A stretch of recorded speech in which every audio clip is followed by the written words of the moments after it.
Hello good morning students, my name is Bhavini. आज हम हिंदी उद्भव की बुक में से पाठ नंबर 1 पढ़ेंगे जिसका नाम है संकल्प। तो उद्भव की बुक में पाठ नंबर 1 संकल्प देखते हैं।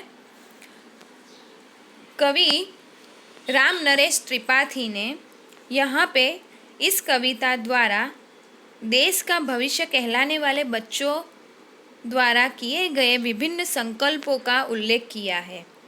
तो इस कविता में बच्चे कहते हैं कि उनकी न केवल यह इच्छा है बल्कि यह दृढ़ निश्चय भी है कि वह अपने जीवन में कुछ करके अर्थात कुछ बनकर दिखाएंगे।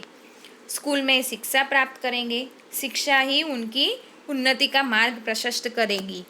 तो हमारा संकल्प है कि हम उन लोगों के जीवन में खुशियाँ व सारे सुख लाने का प्रयास करेंगे जो लोग अभावग्रस्त है, बेसहारा है, ठीक है, जिनका कोई नहीं है, जो अनाथ है, जिन लोगों के जीवन में अज्ञान अथवा दुखों का अंधकार छाया हुआ है, जो बीच मझधार में अटके हुए हैं, अर्थात जिन्हें कोई ज्ञात नहीं कि किस प्रकार दुखों से मुक्ति पाई जा सकती है।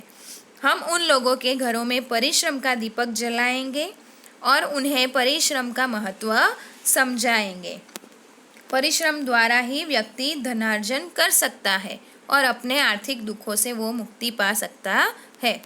परिश्रम द्वारा ही व्यक्ति का मन भटकता नहीं है, तो इस तरह उसे मानसिक संतोष भी प्राप्त होता है, उसका मानसिक दुख भी दूर होता है।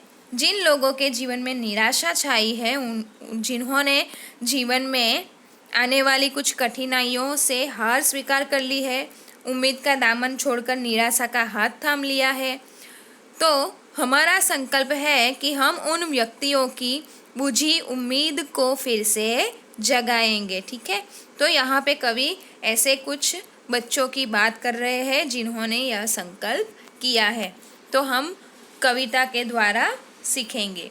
तो संकल्प कविता जिसके कवि है राम नरेश त्रिपाठी, यहाँ पे कुछ उच्चारण अभ्यास दिया है, वो मैं उच्चारण कर रही हूँ, आपको सुनना है और फिर आपको भी प्रैक्टिस करनी है। संकल्प, निराश्रित, उद्यम, उम्मीद, मातृभूमि, सर्वस्व। ठीक है, आगे देखते हैं।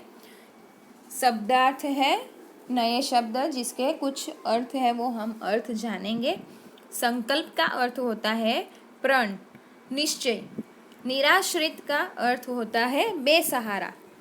अधर का अर्थ होता है बीच में, मुसीबत में।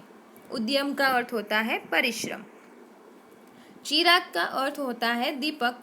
ज्योत का अर्थ होता है ज्योति और सर्वस्व का सब कुछ। अब यहाँ कविता स्टार्ट करती हूँ मैं, ध्यान से सुनिएगा। है चाह यही, संकल्प यही, हम कुछ करके दिखलाएंगे। विद्यालय में शिक्षा पाकर हम आगे बढ़ते जाएंगे। तो यहाँ पे कवि कुछ ऐसे बच्चों की बात कर रहे हैं जिन्होंने क्या किया है, संकल्प लिया है। ठीक है, तो बच्चे कहते हैं कि उनकी न केवल यह इच्छा है बल्कि यह दृढ़ निश्चय भी है कि वह अपने जीवन में कुछ करके दिखाएंगे, कुछ बन के दिखाएंगे और स्कूल में, विद्यालय में मतलब स्कूल में शिक्षा प्राप्त करेंगे और आगे बढ़ते जाएंगे।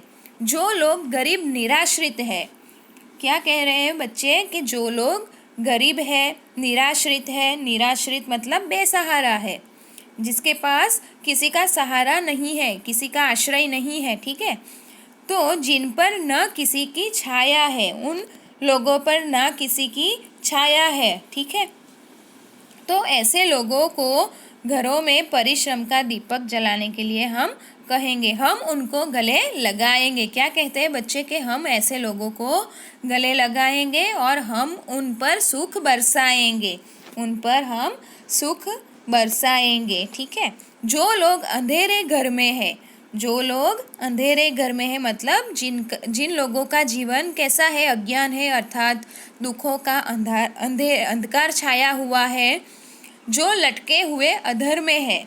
क्या कह रहा है कि जो बीच मझधार में अटके हुए हैं, ठीक है, क्या कह रहे हैं बच्चे कि जो बीच मझधार में अटके हुए हैं, अर्थात जिन्हें कोई भी ज्ञात नहीं कि उनके जो लटके हुए अधर में है, उनके घर के आंगन में हम क्या करेंगे, तो उद्यम का दीप जलाएंगे। क्या कह रहे हैं बच्चे? उद्यम मतलब परिश्रम। तो ऐसे बीच मझधार में जो अटके हुए हैं, अर्थात जिसको कुछ ज्ञान नहीं है कि किस प्रकार दुखों से या मुसीबत से मुक्ति पाई जा सकती है, हम उन लोगों के घर में परिश्रम का दीपक जलाएंगे, ऐसे बच्चे कह रहे हैं। जो लोग हार कर बैठे हैं, उम्मीद मार कर बैठे हैं, हम उनके बुझे चिरागों में फिर से नवजोत जगाएंगे।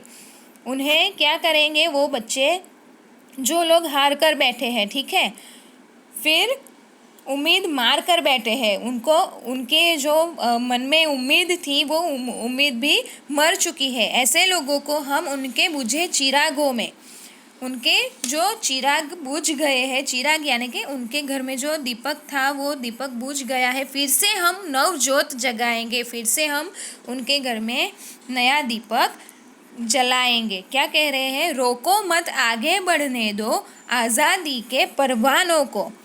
तो हमें रोको मत और आगे बढ़ने दो आज़ादी के परवानों को।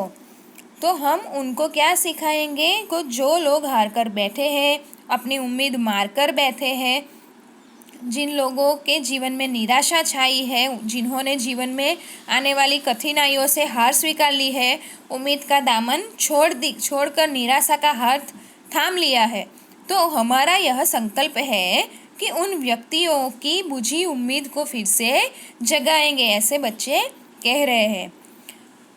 तो कवि इस प्रकार बच्चों के मन में जो संकल्प था वो यहाँ पे प्रस्तुत कर रहे हैं। उम्मीद रूपी चिराग में नई आशा की लौ जलाएंगे, लौ उत्पन्न करेंगे, ऐसा कह रहे हैं। फिर हम मातृभूमि की सेवा में, क्या कह रहे हैं? हम देशभक्त हैं, तो हम देश प्रेम की सेवा करते करते अपना सर्वस्व चढ़ाएंगे। हम अपना देश प्रेम हेतु क्या करेंगे? सर्वस्व न्यौछावर करने से हम पीछे नहीं हटेंगे, ऐसा बच्चे कह रहे हैं। हम उन वीरों के बच्चे हैं जो दिल के बिल्कुल सच्चे थे। तो क्या कहते हैं बच्चे कि हम उन वीरों के बच्चे हैं जो दिल के बिल्कुल सच्चे थे। हम उनका मान बढ़ाकर ही उनका कुछ कर्ज चुकाएंगे। तो हम परतंत्रता नहीं परंतु स्वतंत्रता रूपी समा के परवाने हैं, जो हमें मातृभूमि की सेवा हेतु आगे बढ़ने से रोकना असंभव है।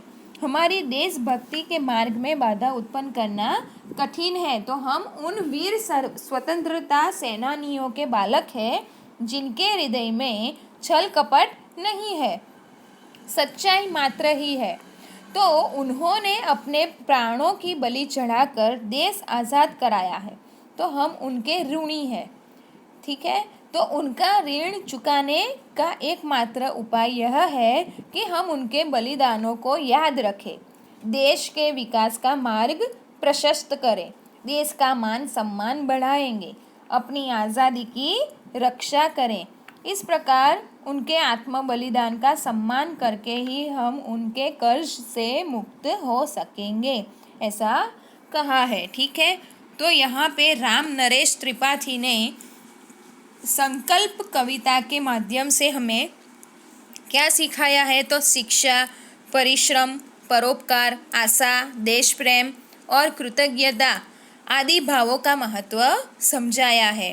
तो कवि अनुसार शिक्षा ही व्यक्ति के बहुमुखी विकास का साधन है। शिक्षित व्यक्ति ही स्व विकास के साथ साथ क्या करता है? तो अन्यों के विकास का भी प्रयास अथवा परोपकार कर सकता है। तो कवि ने परिश्रम की महत्ता पर भी विशेष बल दिया है। परिश्रम ही व्यक्ति के जीवन में छाई निराशा को आशा में बदल सकता है। अतः कवि ने न केवल देश प्रेम हेतु सर्वस्व न्यौछावर करने का भाव पाठ में जागृत किया है, बल्कि देश हित हेतु अपना सर्वस्व न्यौछावर करके वीरों को भी याद किया है। तो हम अपनी आज़ादी की सुरक्षा करके वीर सेनानियों के मान सम्मान को बढ़ाने का हमें यहाँ से संदेश मिलता है। ठीक है, तो इस कविता में यह संदेश मिलता है। If you have any query you can ask me. Thank you.